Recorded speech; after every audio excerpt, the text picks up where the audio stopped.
te demander de te présenter parce que c'est vrai que tout le monde me demande si tu parles le français parce que tu représentes l'école argentine. Et j'ai dit que oui, tu as une langue bien française aussi. Et c'est que tu nous racontes comment tu as fait ta traversée. Alors moi, je suis Janine Puget, j'habite Buenos Aires et je suis marseillaise d'origine et j'ai atterri là-bas pendant la guerre, comme pas mal de gens, pour des raisons différentes. Ça fait partie de mes idées, c'est que chacun a des raisons différentes, bien que le grand thème puisse être le même. Et depuis lors, enfin, j'ai fait tout un trajet en Argentine et le trajet qui peut réellement m'intéresser dans ce genre de choses, c'est quand est-ce que j'ai commencé à travailler dans tout ce qui nous intéresse, c'est-à-dire dans les questions de psychanalyse, de liens, de groupe, de famille, de couple et individuel. Et en ce qui me concerne, moi j'ai commencé simultanément ma formation en psychanalyse de groupe et psychanalyse individuelle. C'est-à-dire, j'étais en train de faire ma formation à l'Institut de la APA, qui était la seule institution qu'il y avait alors, et en même temps, nous avons formé le groupe qui fut après la société de groupe, et à tel point que la société de groupe s'est fondée en 1954 et moi j'ai commencé ma médecine en 1952. D'accord. Alors c'était un pied dans chaque formation. Et ce qui était bien parce que d'un autre côté j'ai toujours été un peu outsider. C'est-à-dire face à ce qui est l'institution traditionnelle, officielle de l'Association psychanalytique internationale, j'étais quelqu'un qui faisait quelque chose d'autre qui n'était pas contenu dans ce qu'on appelait la psychanalyse individuelle. Et là, moi je crois que cette idée que ce n'était pas contenu m'a sauvée. Parce que justement, ça m'a permis de séparer toujours les deux contextes et essayer d'écrire ces contextes avec des logiques ou à partir de logiques différentes. Et c'est un peu le trajet que j'ai suivi après, sans trop me rendre compte au début que c'était ça que je faisais. Mais je veux dire, c'est quelquefois utile d'occuper une place outsider parce que ça oblige à confirmer les hypothèses qu'on a et ne pas se laisser engouffrer par ce qui est très déjà accepté. Mais il faut étudier ce qui est accepté parce que c'est quand même une base, mais il faut aussi se rendre compte que ça ne décrit toujours qu'une petite partie du monde et des relations entre les personnes. Alors, ça serait un peu le trajet psychanalytique. D'accord. Et nous avons pensé t'interroger autour de la question de la transmission, parce qu'on organise la prochaine journée scientifique sur la transmission des savoirs. C'est un thème assez vaste. Comment on transmet ses savoirs, son savoir, etc. Et moi, ça m'intéresserait savoir comment qu'est-ce que tu peux penser autour de cette question des formes de transmission, de la dialectique que la transmission suppose aussi. C'est vrai que je ne suis pas spécialement calée dans ça parce que c'est un gros sujet, je crois que c'est très important, que la transmission se fasse aujourd'hui de la manière classique qu'auparavant, dont on savait auparavant. Il me semble que plus maintenant. La transmission, c'est pas qu'il y a un professeur qui t'explique des choses et toi qui le reçois. Qui reçoit ça, comme si de rien n'était.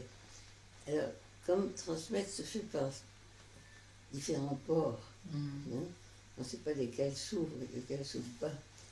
Et je pense que le plus efficace jusqu'à présent dans mon activité, c'est essayer que ça se fasse toujours en groupe et avec participation active du groupe, c'est-à-dire que ce ne soit pas quelqu'un qui a un savoir et qui le raconte, sinon un savoir qui doit trouver comment mettre à travailler avec les gens avec lesquels il veut travailler. Et comment faire travailler des idées, c'est pas les donner comme ça et dire vous répétez le livre et ça, mais voir comment on est écouté et qu'est-ce que les gens en font. Et ça, je crois que ça c'est un niveau de la transmission. Non? Mais je ne sais pas si c'est le niveau auquel tu penses. Oui, c'est un des niveaux importants. C'est la question de la transmission double, horizontale entre les personnes et avec quelqu'un qui a une différence générationnelle et qui peut transmettre plutôt une expérience, ses pensées, etc. C'est pas linéaire, comme tu dis, c'est une construction. Mais moi, tu disais, ici, c'est la question aussi des savoirs et savoir-faire, parce qu'on ne transmet pas dans notre profession, on transmet le fondamental, c'est comment on aide à pouvoir aider les autres, à pouvoir faire ou à pouvoir résoudre les obstacles que la profession te pose et qu'il nous faut toujours des outils pour pouvoir comprendre ces obstacles et partager avec des autres qui ont, on peut dire, un écart générationnel dans les savoirs. C'est pas une question de...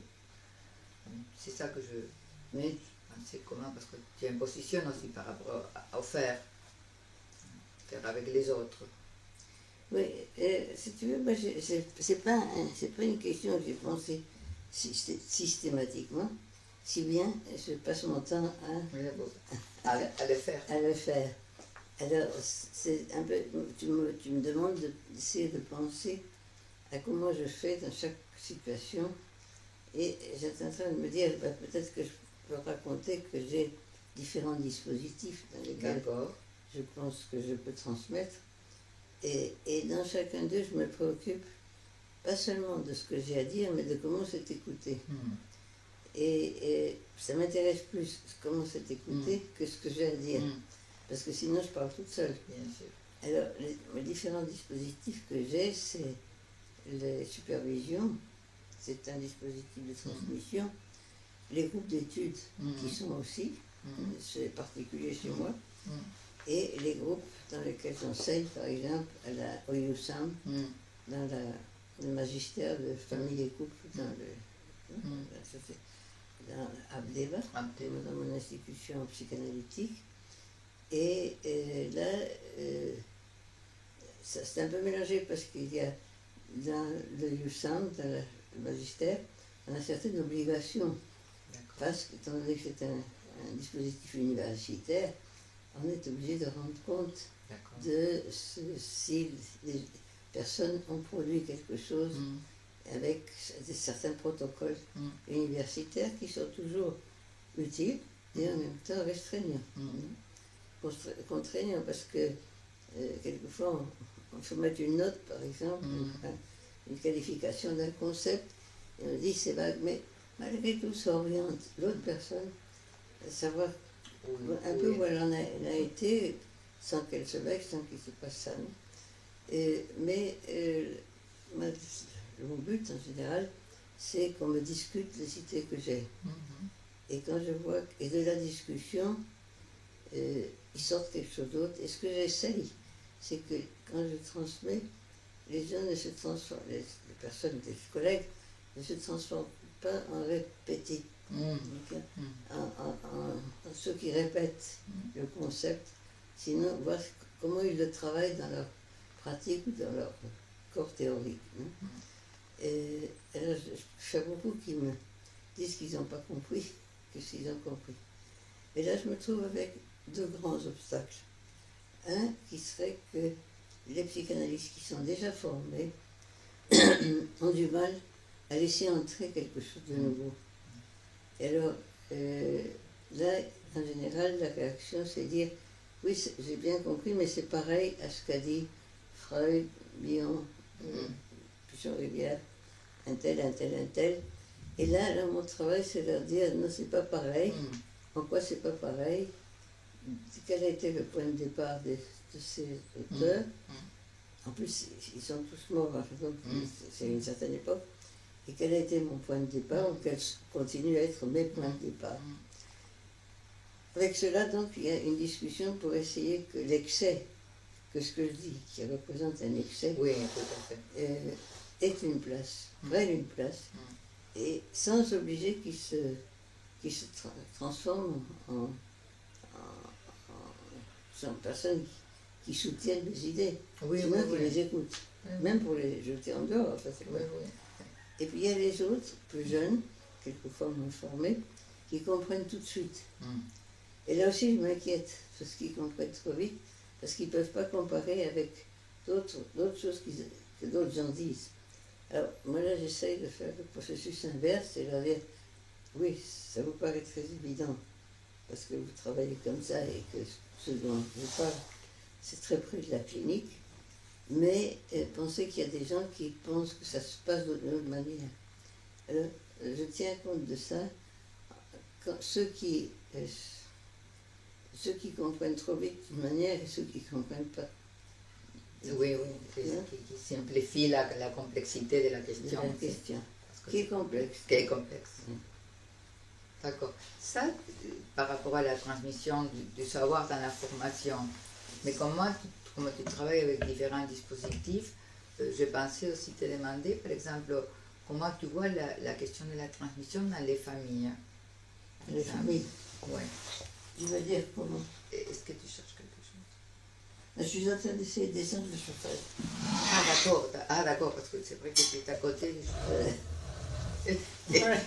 Tu chauffes, ma pauvre. Excusez-moi, je vous ai dérangé. Non, pas de souci.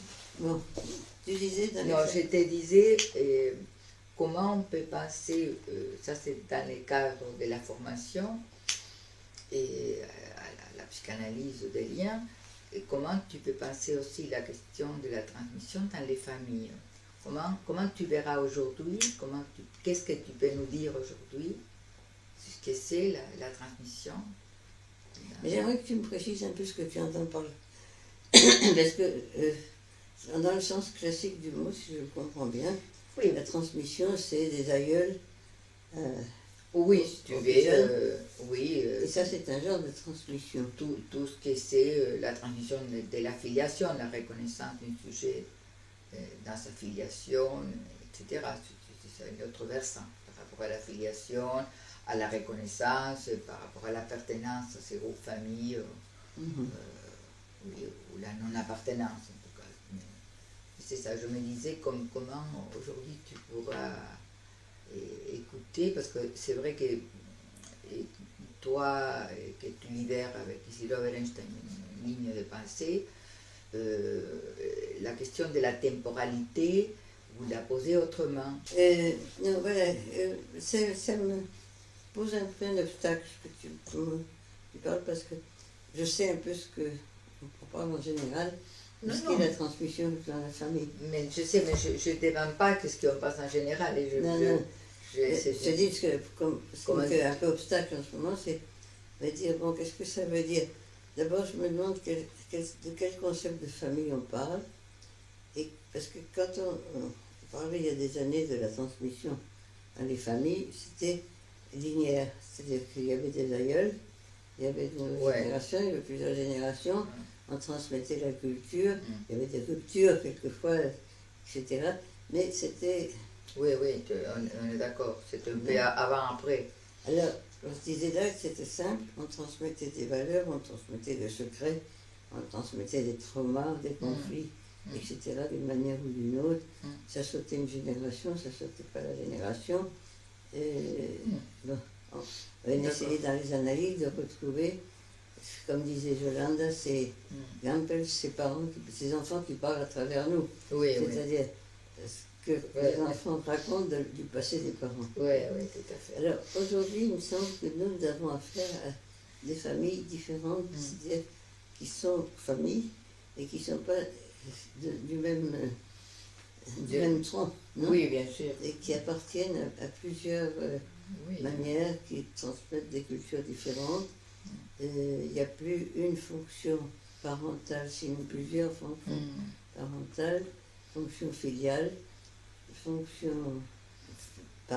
maternelle et paternelle, qui peut être jouée par qui se trouve à ce moment-là. Si c'est la famille recomposée, comme on dit aujourd'hui, si c'est les nouvelles familles, les familles monoparentales, etc.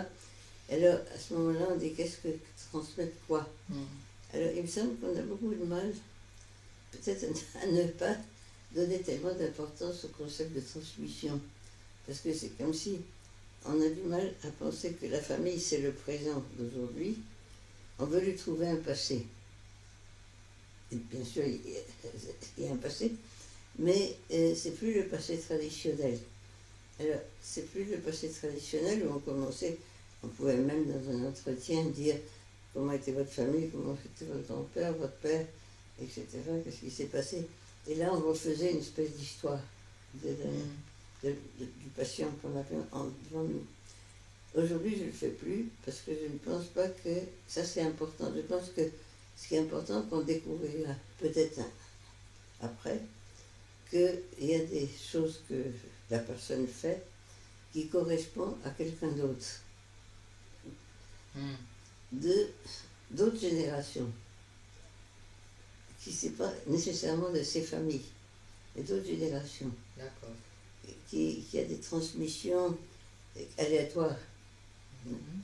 Et que ça se découvre quand on a un patient, on se rend compte que d'où est-ce qu'il sort, ce qui est en train de lui arriver.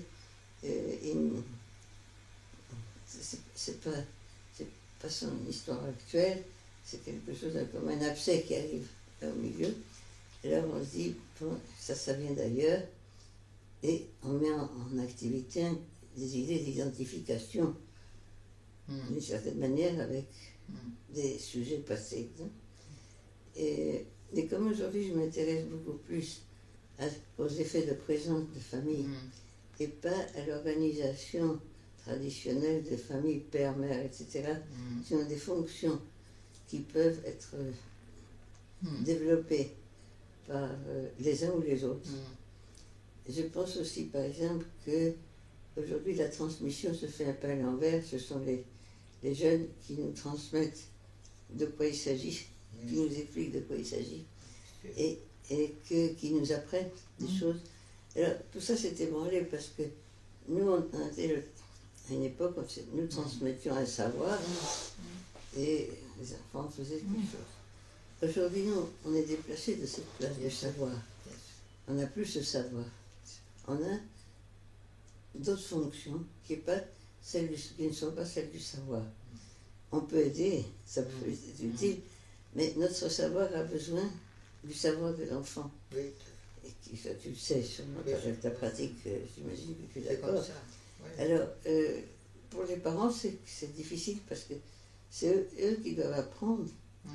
Donc, si tu veux, tout ce qui était la ligne associative qui nous permettait de penser à la transmission linéaire par étapes, etc., aujourd'hui est superposé à la transmission par connectivité, donc hasardeuse.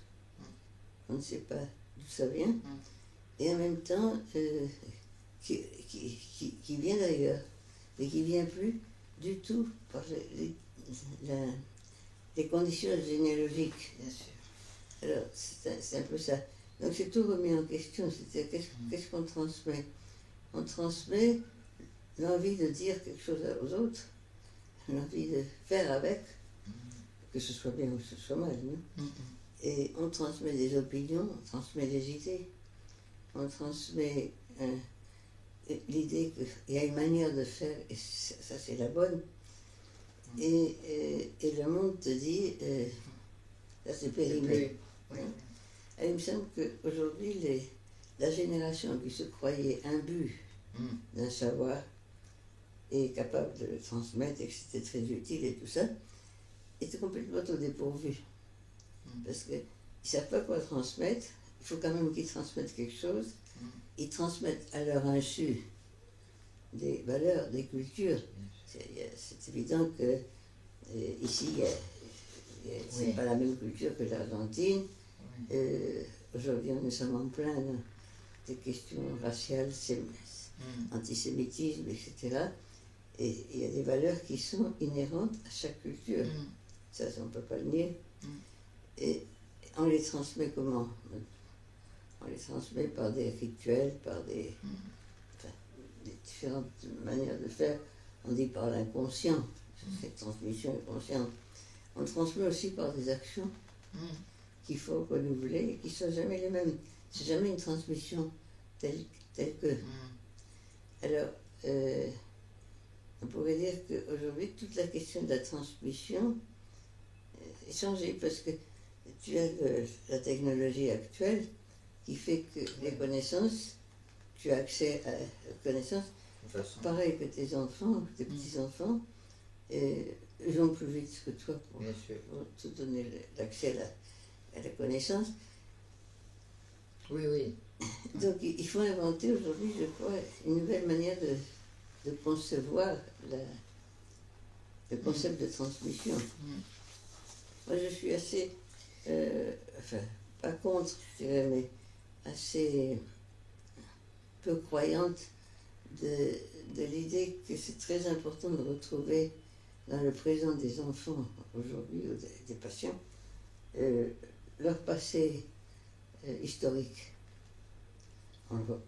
C'est pas que je m'en occupe pas, mais je donne moins d'importance qu'à l'époque de Freud. D'accord. Oui, c'est ça. C'est une d'autres questions que j'avais. Ça veut dire, quelle est la place qu'on peut donner à l'infantile, on peut dire comme ça, et quelle est la place qu'on peut donner à l'actuel. C'est ça la question. Mais comment, ça veut dire que, est-ce que tu dis que tu donnes moins de place à l'infantile, sinon que tu relativises l'infantile et par rapport à l'évolution postérieure du sujet. Et moi, je comprends aussi que tu parles aussi des modèles identificateurs beaucoup plus larges, qui ne sont pas donnés pour les parents, pour la famille, etc., sinon pour différents groupes de pères, des adultes, etc., qui vont conformer les sujets autrement. Ça veut dire qu'il y a tout un grand changement dans les processus de transmission. On ne peut pas les penser comme on les pensait avant. Et aussi par rapport, c'est intéressant ce que tu dis, par rapport à la transmission du savoir. Parce que apparemment on peut transmettre l'expérience qu'on a, qui a une valeur, ça veut dire, parce que c'est ça la différence des générations, une expérience vécue, et ça on peut transmettre. Après, si les autres s'approprient ou pas, c'est autre problème. Mais qu'il y a un mouvement totalement différent par rapport à l'accès au savoir, aux formes de savoir, qui ne sont pas les mêmes. La temporalité a changé totalement, qu'on ne peut pas faire les tri.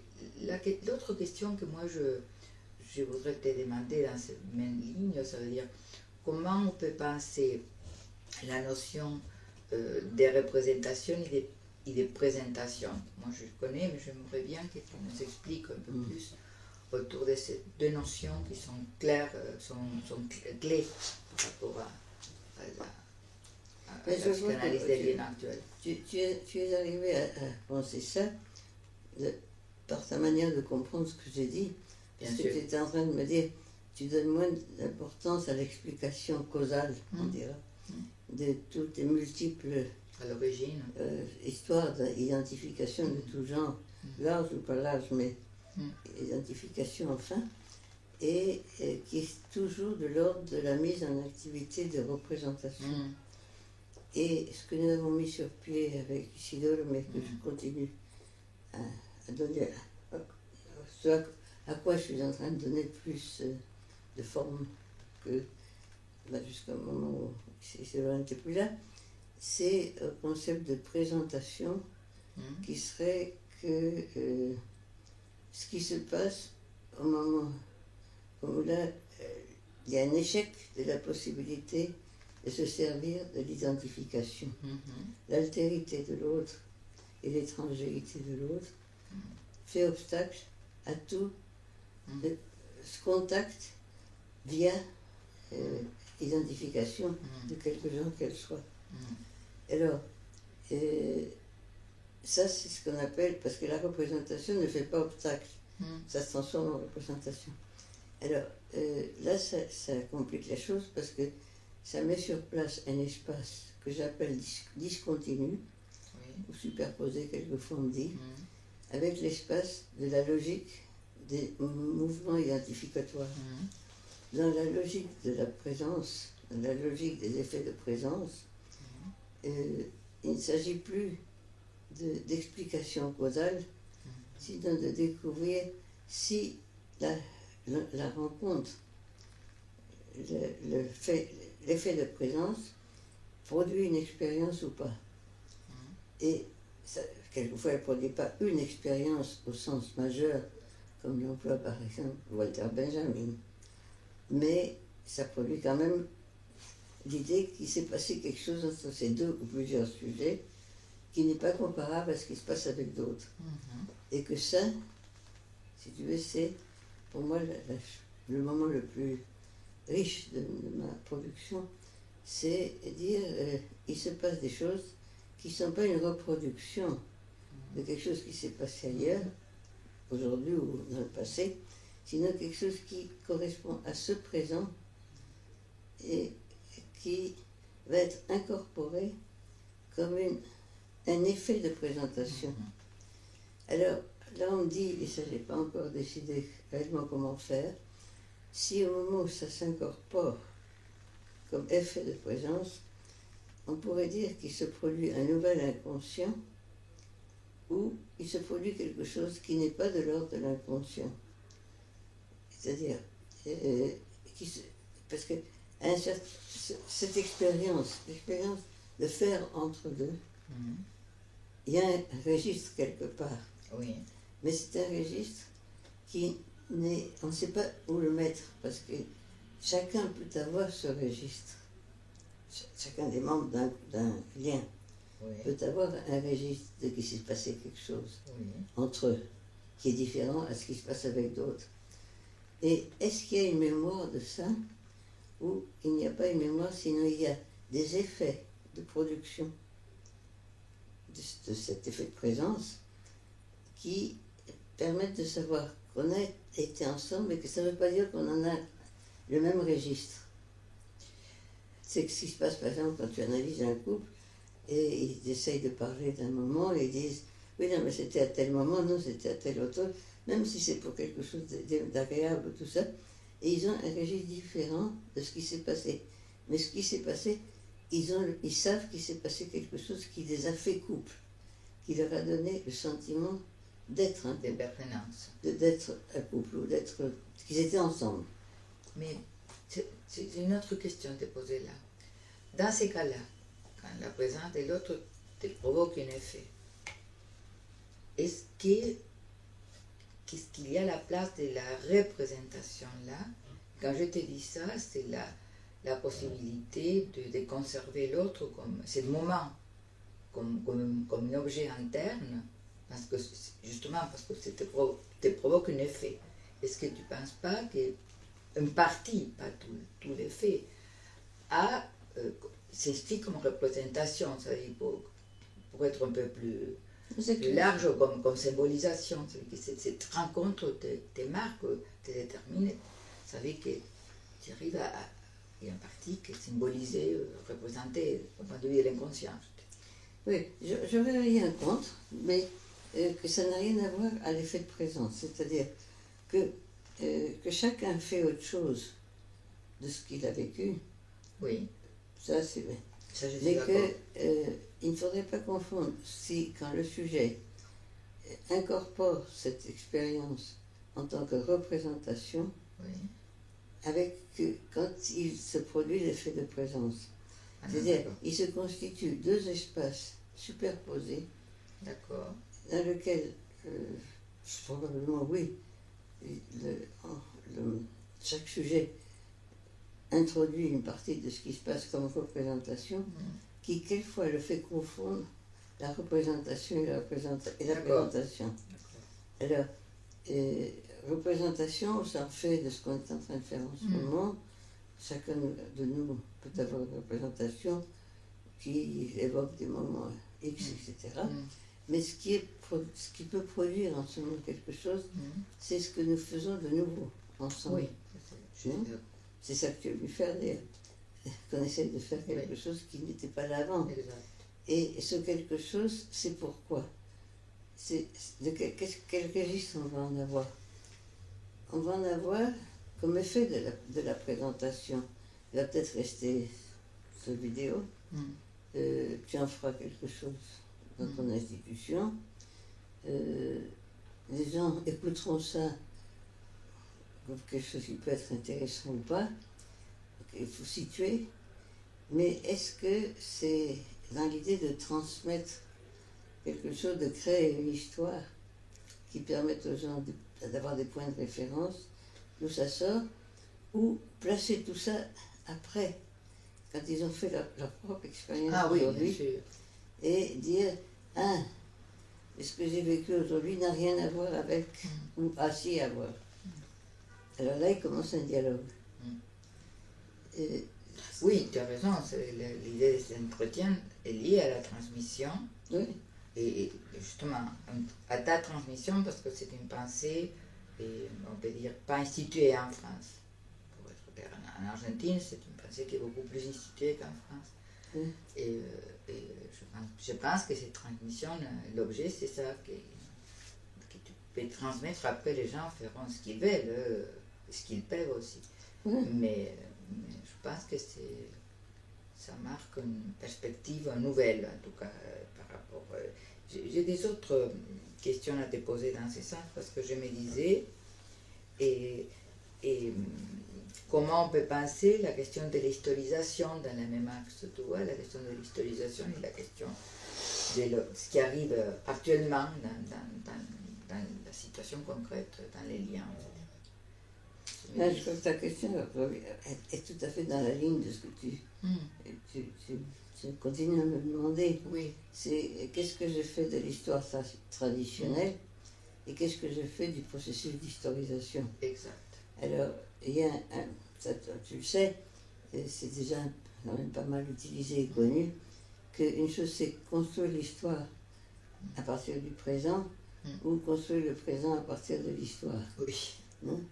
C'est très important au niveau clinique, parce Bien que sûr. ceux qui pensent qu'ils construisent l'histoire, que le présent n'est qu'une répétition de l'histoire, il faut qu'ils connaissent l'histoire. Ceux qui pensent qu'ils se créent une nouvelle histoire à partir du présent, admettent qu'ils ne connaîtront jamais l'histoire, mais que l'histoire qui se tisse, qui se crée, quand même ajoute quelque chose au présent. Mais elle n'a pas le pouvoir explicatif que nous lui avons donné pendant des années. Nos générations, nous. Les jeunes ne donnent plus tellement d'importance. Alors, ce que j'essaie de déplacer, c'est cette espèce de logique causale, non?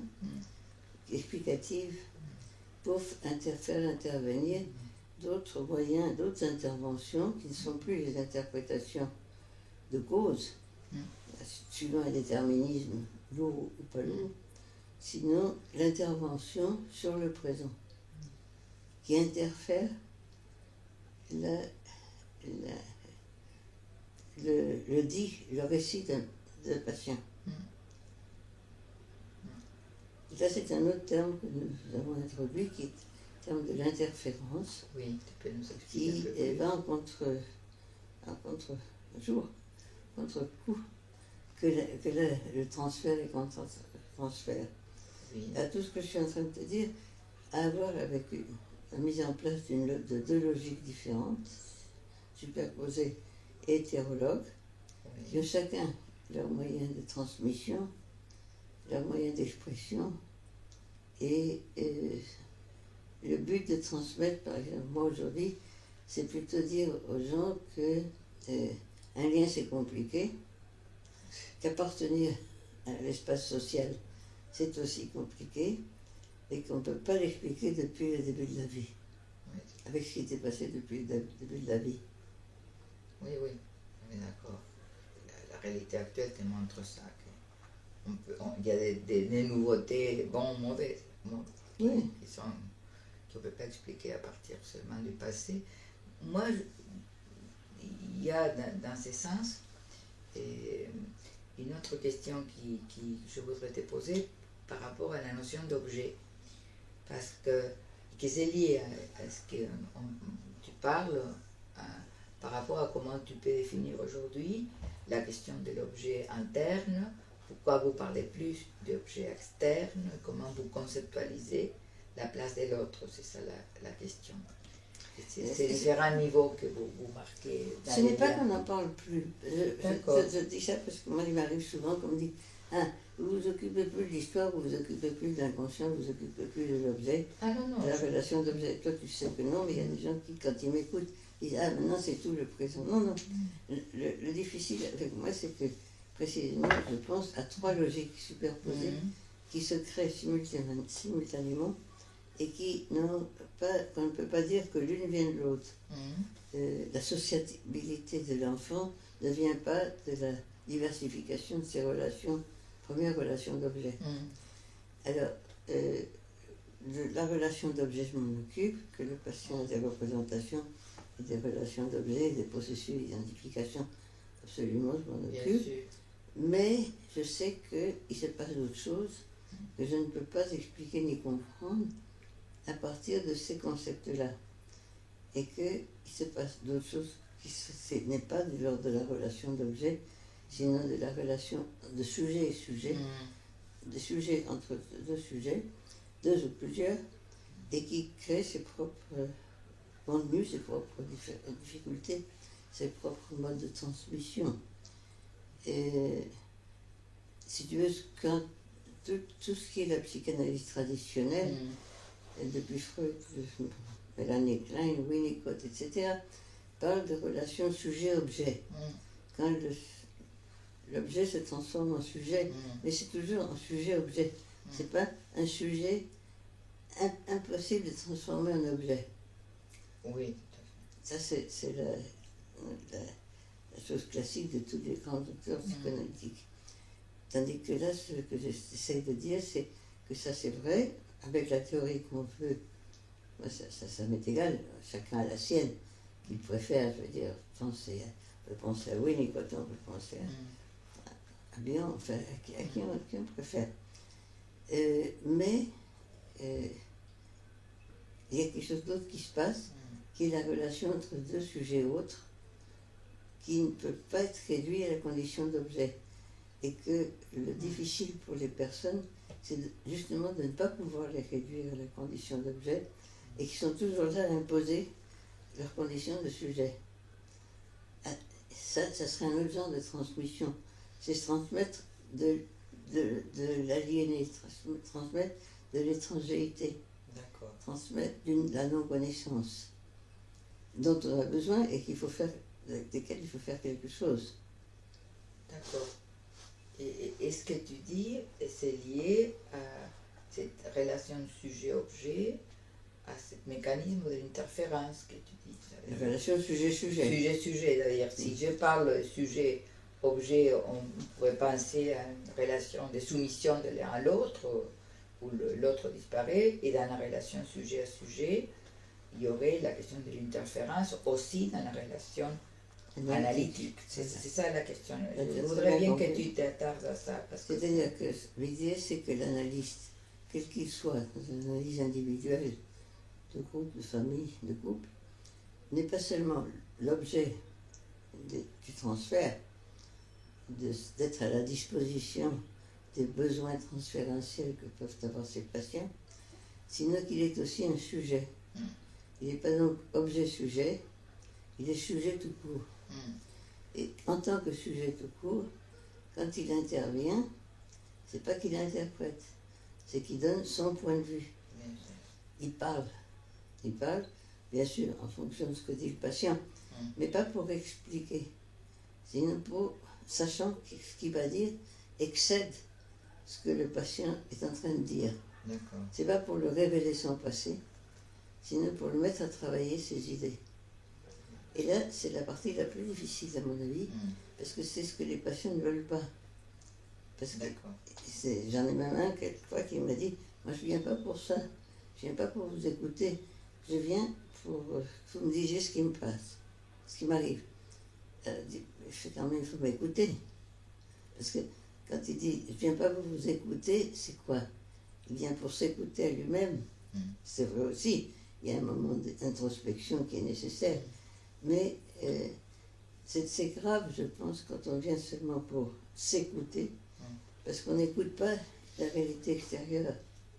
Les choses qui se passent comme Charlie Hebdo, c'est le monde intérieur. Ça va pas. Non, c'est pas une histoire d'autoréflexion, ça ne peut pas limiter. Non, ça peut t'aider à une auto-réflexion, bien sûr. Mais il y a quelque chose qui s'impose, qui t'a fait, c'était un monde éclaté, qui t'a bouleversé ou non, mais que ce soit, il s'est passé quelque chose, on ne peut pas dire, ça correspond justement à un mouvement pulsionnel. Non. Et donc, c'est essayer de donner une place à tout ça, et qui transmet des choses qui ne nous appartiennent pas.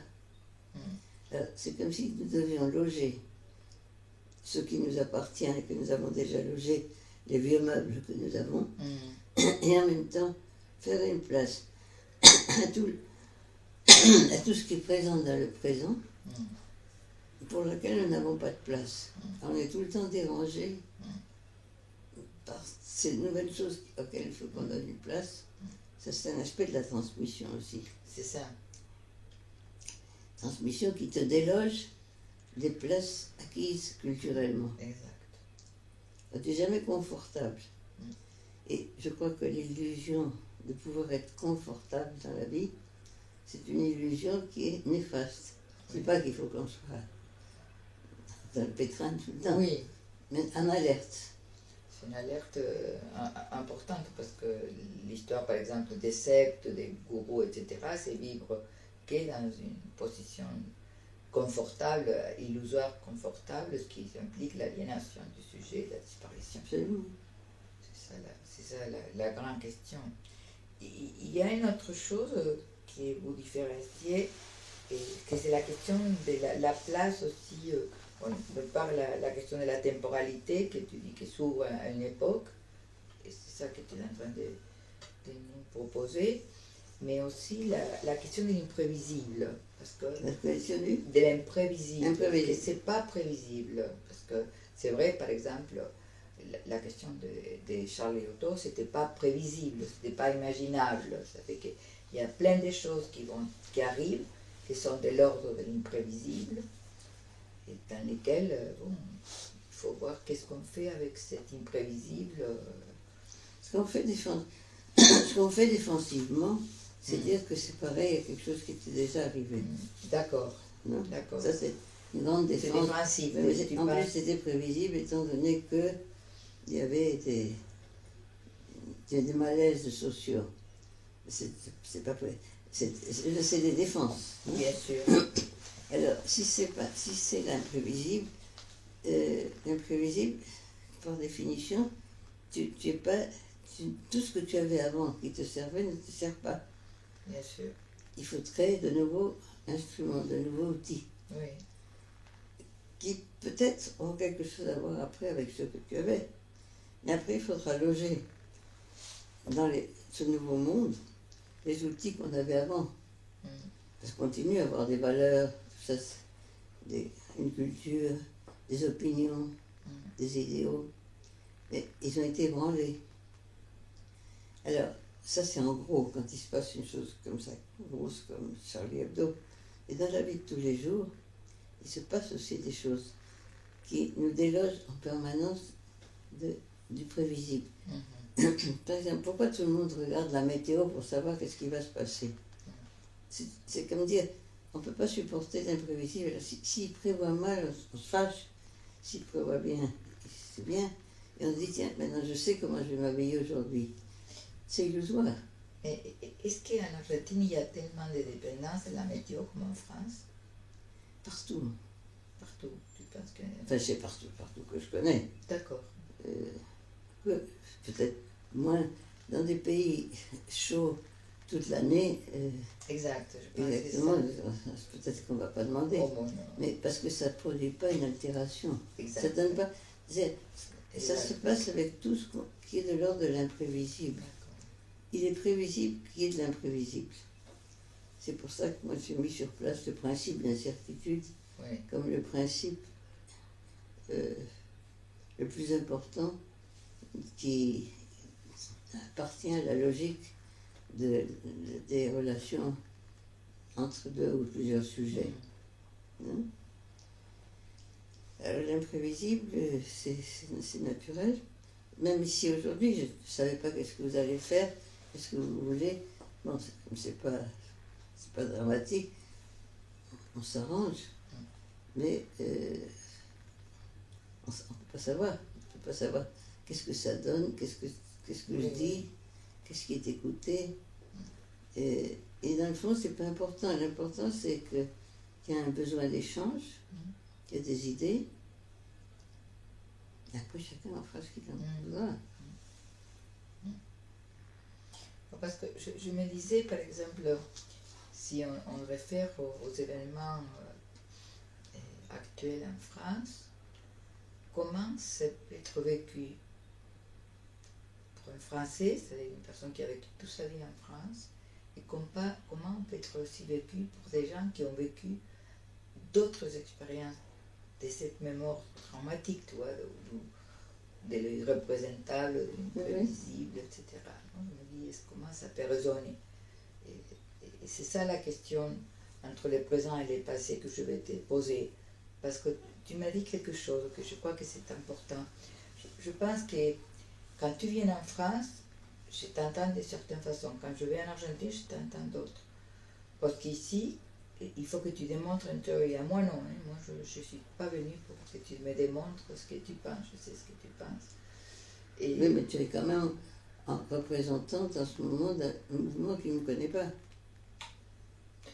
Oui, comme j'ai ma moitié française, je pourrais être aussi représentante. Non, mais ça, c'est pour ton institution qui est française. Oui, mais mon institution, c'est pas française. Non, non. Mon institution est née parce qu'il fallait rassembler quelque part l'école argentine et l'école française. En réalité, les étudiants sont le résultat d'eux-mêmes, mais aussi cette double culture, cette double formation théorico-clinique, c'est pas la même. Et moi, je suis fière de mes origines, mais bon, je m'adapte bien, je me suis bien adaptée en France, j'aime beaucoup et ma partie de culture française et que j'ai aussi au point de vue professionnel, c'est clair, mais moi, je suis comme un intermédiaire, comme je peux te dire, passeur, quelque part. Mais non, je te disais ça parce que je t'entends différent quand je parle aujourd'hui avec toi que quand je t'entends parler dans des conférences, tu vois, dans des universités françaises, etc. Oui. Tu sais pourquoi tu m'entends différent? Non, je te demande. Oui, oui, je pense que je peux comprendre. Ça veut dire, moi, je pense que quand on est en train de développer une théorie, on doit prendre dans certains moments des positions plus, je peux dire, radicales, si tu veux, pour pouvoir développer ses propres idées. Après, quand les idées sont développées, tu te flexibilises. Et tous les penseurs, tous les gens qui ont produit des pensées au point de vue de la psychanalyse, c'est comme ça, les gens que j'ai côtoyés, en tout cas, hein, qui ont développé des lignes de pensée, c'est que tu voyais que dans un moment, la ligne était très rigide, très dogmatique, si tu veux, que c'était une façon, comme une défense, pour pouvoir développer les idées et avancer dans une direction. Et qu'après, quand les idées sont plus développées, etc., élargies, les choses sont plus souples. Ce qui est mon hypothèse, je ne dis pas que c'est comme ça. Il est possible que si tu m'écoutes en Argentine, en réalité tu ne m'écoutes pas tellement en Argentine. Non, je ne t'écoute pas par les autres, parce que tout le monde parle de toi en Argentine. C'est que tu as fédéré une grande ligne. Tu as transmis. C'est pour ça, donc il y a des choses que je n'explique pas. Là, tu me demandes d'expliquer pour le public français. Exact, oui, tout à fait.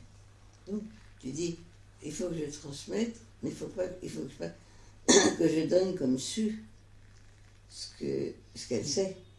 sinon qu'il faut que je donne la possibilité à d'autres de comprendre ou de savoir qu'elle parle de choses différentes que celles que vous connaissez déjà. Alors tu poses des questions en fonction de ça. Tu dis, mais qu'est-ce que c'est ça? Je sais que tu sais, mais je sais que tu sais que ceux qui vont écouter ça ne savent pas. Non. Donc il faut donner des précisions. Tandis qu'il est possible que quand je parle dans certains forums en Argentine, il y a des choses que j'explique pas parce que c'est déjà entré dans les... C'est présupposé, oui. Les gens connaissent. Bien que chacun en fasse quand même autre chose. Oui, tout à fait. Non, parce que tu donnes... aussi, il y a quelque chose... et je sais pas les mots en français, c'est les mots acontecer en espagnol. Des choses qu'on sait, mais qui arrivent. Les choses qui arrivent, tu vois, les déroulements, on peut dire comme ça en français. C'est différent au souvenir, c'est notre concept que ça me paraît assez intéressant que vous développez par rapport à ce que c'est les souvenirs, qu'est-ce que c'est l'effet, l'événement, et que c'est notre niveau par rapport aux liens, hein, ça veut dire dans les liens, comme il y a l'événement, qui c'est quelque chose de situationnel, et le souvenir, que c'est ce qui apparaît comme représentation pensable.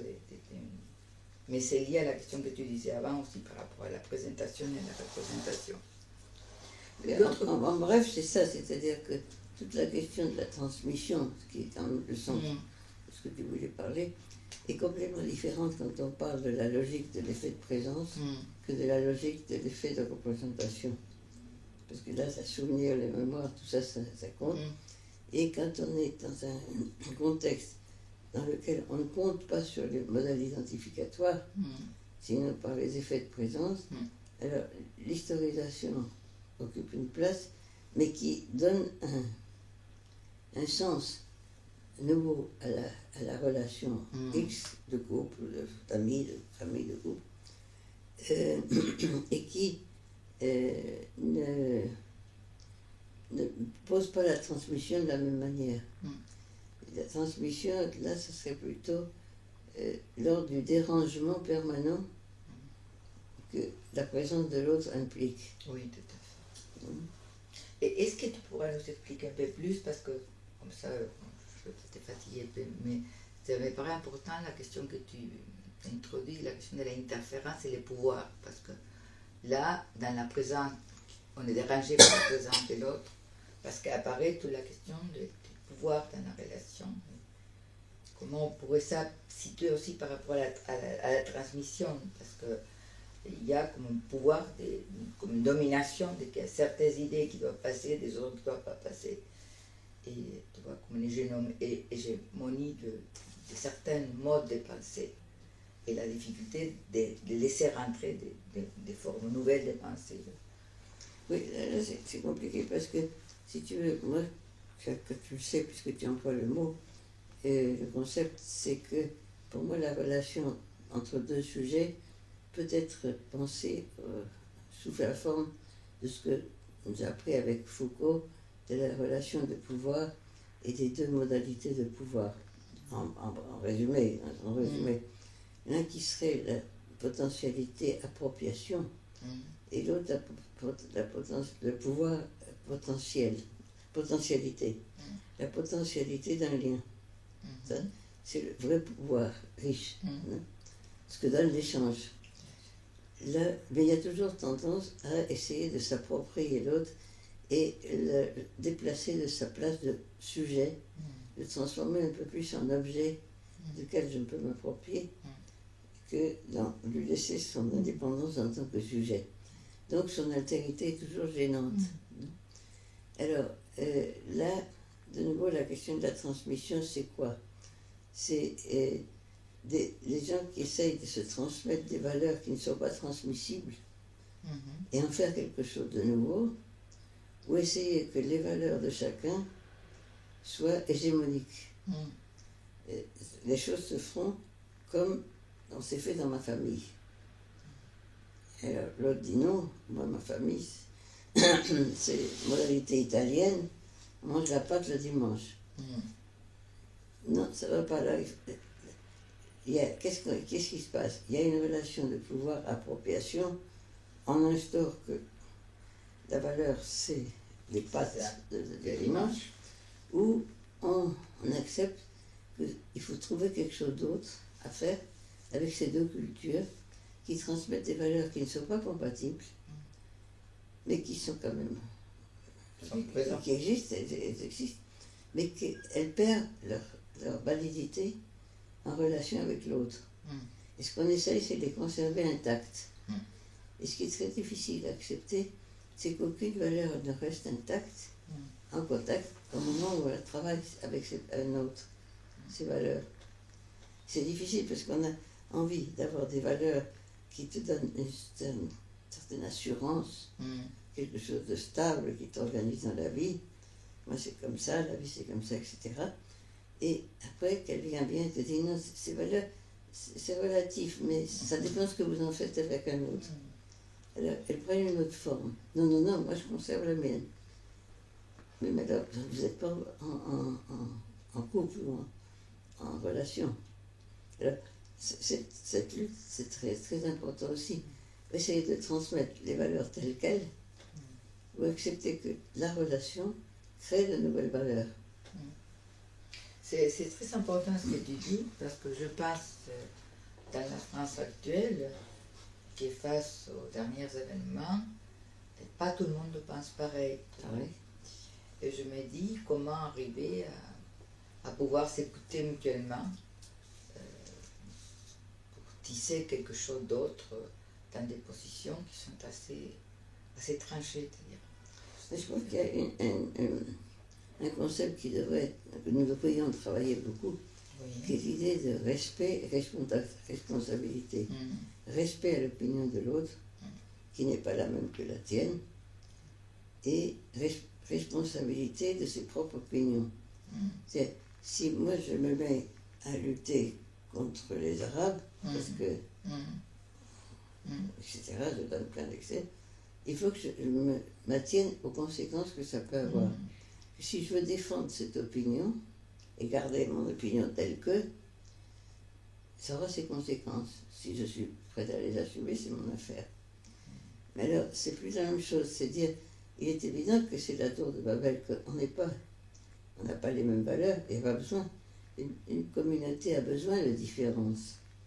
Mais ce qui est terrible, c'est le préjugé, le fanatisme, ou le conformisme, ou l'intolérance à la différence d'idées.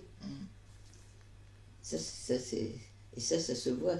Au premier moment, je pense qu'avec Charlie Hebdo, ce qui m'a étonné, c'est qu'il y avait momentanément un mouvement suivant lequel, peu importe si on avait des idées différentes, il y avait quelque chose qui symboliquement était très important et qui permettait la réunion. Mais après apparaissent les différences, ça c'est normal. C'est logique. Ça c'est normal. Une fois remis un peu, il y a les différences. Est-ce qu'elles ont disparu? Non. Au contraire, on les voit plus. Bien sûr. Mais est-ce qu'on voit si elles sont incompatibles ou pas? On voit comment on les combat. Et ça, le monde n'a pas changé à ce point-là.